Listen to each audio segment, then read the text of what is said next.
Just a few days ago, I completely tore down my Acura NSX to swap in a K-Series, which is a 2.4 liter 4-cylinder engine from an Acura TSX. We are using a manual gearbox out of an Acura RSX, but we have one big problem. This car came from the factory with an automatic transmission.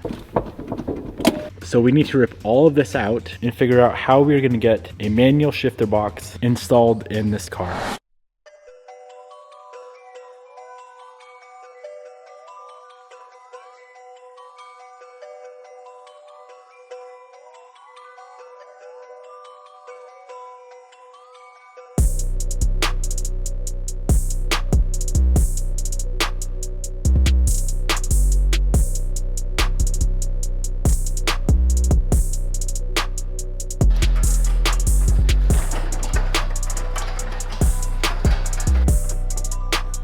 Being that this interior is so small and so crammed in here, I'm gonna go ahead and pull out the seats. For starters, they are in really good condition and they're factory NSX seats, so I don't want to tear them, but it's gonna be a whole lot easier to work on this thing without the seats in the car. 2 bolts in the back, slide the seat back, 2 bolts up front, seat will come out.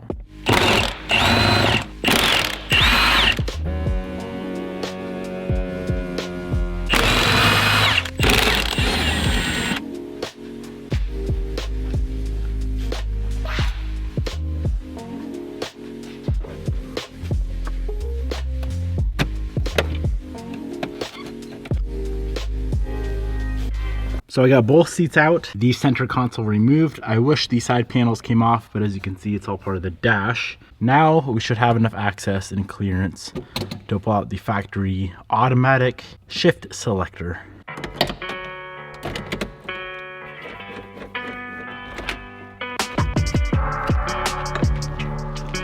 I got the automatic shift selector removed.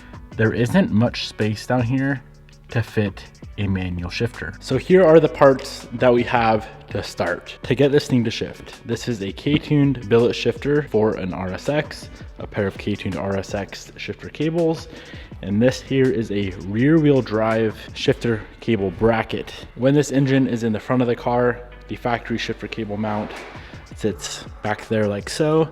But now that we have the engine in the back of the car, we want to flip this thing around. So K-tuned makes a rear wheel drive bracket, and that is going to sit just like that. So we have the shifter cable bracket installed.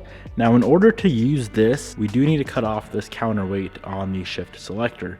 As you can see, if a cable passes through here, it's just going to hit that when it needs to connect to that. So this does need to be trimmed off. I'm just going to lop it off for now. We can clean it up later on.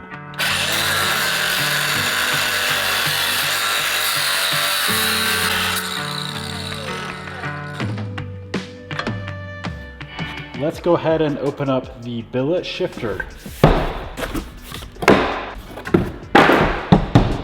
Man, oh man, that is one nice shifter, but that thing is very large, very wide compared to the factory one that we just pulled out. I did a quick mock-up with the shifter cables in box outside of the car just to make sure we know how everything is going to work. And I have good news. We got it to work.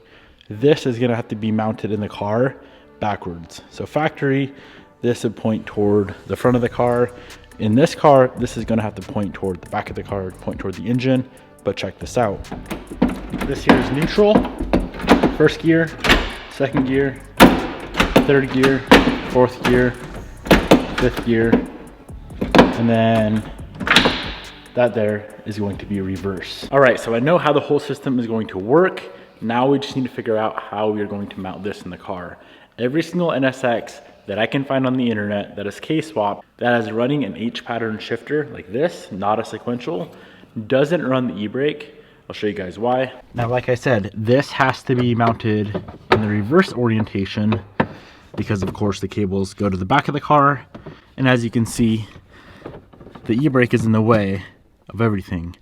I want to maintain the e-brake if possible, so I'm going to try to get this mounted in the car using the factory e-brake location and using the factory shifter bezel. I think the main problem is it's sitting too high and this base plate is simply put just too wide. So if we remove the base plate and build our own and get the shifter to sit lower, that should hopefully fix our problem. I guess we'll see.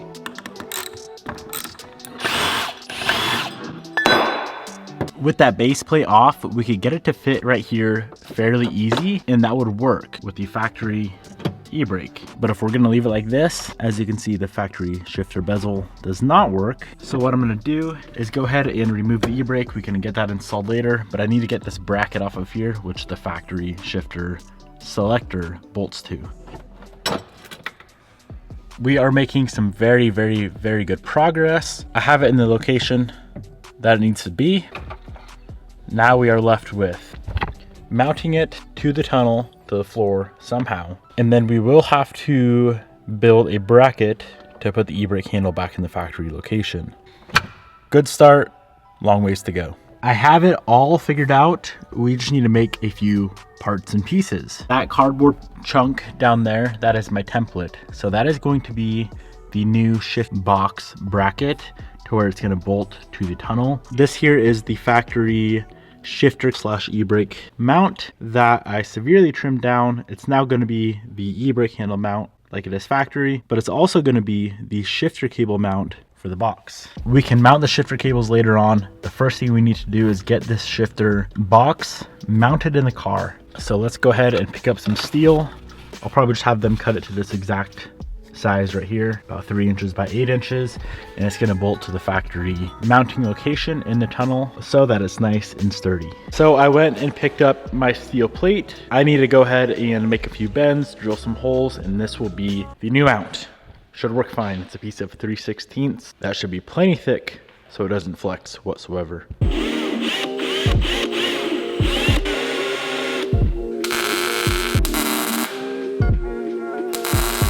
This is all we had to do for the box mount. A flat piece of steel with 2 standoffs welded on the back, just so it sits flat on top of the tunnel. So that is how that looks. That's how that sits. Now we need shifter cable mounts.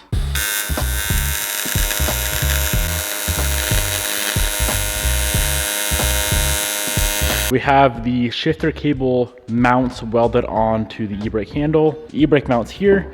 This will be one of the shifter cable mounts, and here is the other. Let's go ahead and get this installed onto the car, and we can see how everything works. So this is the setup. We have the shifter right here with the base plate, that steel base plate down there that I built. And then cable brackets are based off of the e-brake handle. So here's the e-brake, here's the shifter. Let's go ahead and make sure the center console, the trim still fits. And I think if I did this right, we can run an OEM boot. All right, so there it is. Factory e-brake, K-tune shifter box. Of course, we still need to hook it up, but everything is there and it's all fitting like OEM, which was of course the main goal here. Now the last and final thing to get this whole assembly to work is connect the shifter cables. That brings me to my very last worry. Are the shifter cables going to be long enough with the motor in the back of the car instead of in the front of the car? Let's go ahead and see. And the very last thing that could be a problem is a problem.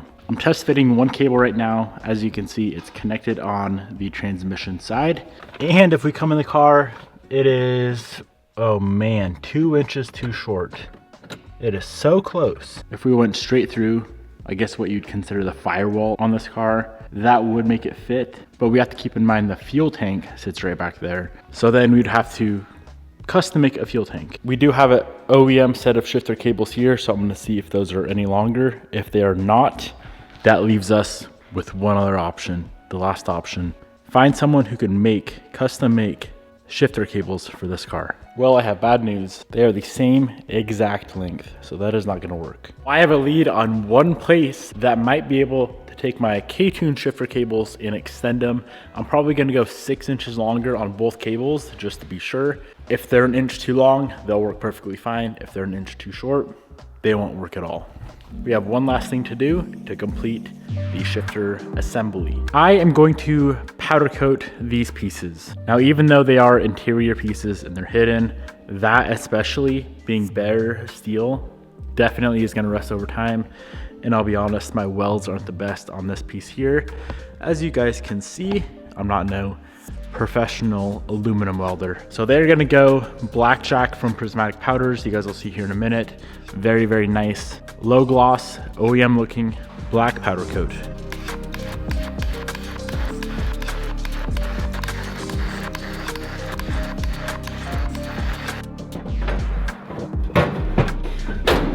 Alrighty, here it is. Parts are out of the oven. And like I was saying, man, very nice OEM looking black. Powder coat's pretty nice for going over junky welds because it's a thicker coating. It kind of hides the imperfections in the welds. So here is the shifter cable / e-brake mount. I knew the shifter assembly was going to be a little bit tricky, probably one of the more tricky parts of this car, if not the most difficult part of this car. Everything else is going fairly smooth. The pedal assembly may be a little bit tricky as well, being that I cannot find and locate an OEM manual clutch pedal assembly, but I'm very glad the shifter setup is all done. If we can just get a set of custom cables made, this thing will be complete. It should shift just like a factory car, and it should appear with the OEM boot on. It should appear factory as well, which of course is my main goal with that setup. If you guys are building a K-swap NSX, I hope this video helps you out. I'll go ahead and link the shifter box and that cable bracket down below. The cables I'll link down below, but keep in mind if you're doing the swap, they will be too short for your setup. If you want some of this very beautiful Prismatic Powders black powder coat, I'll go ahead and link it down below as well. Go check out their website if you're into powder coating. They offer thousands of different colors, not just black. Hope you guys enjoyed today's video. Thank you for watching, and I'll see you guys in the next episode. Goodbye.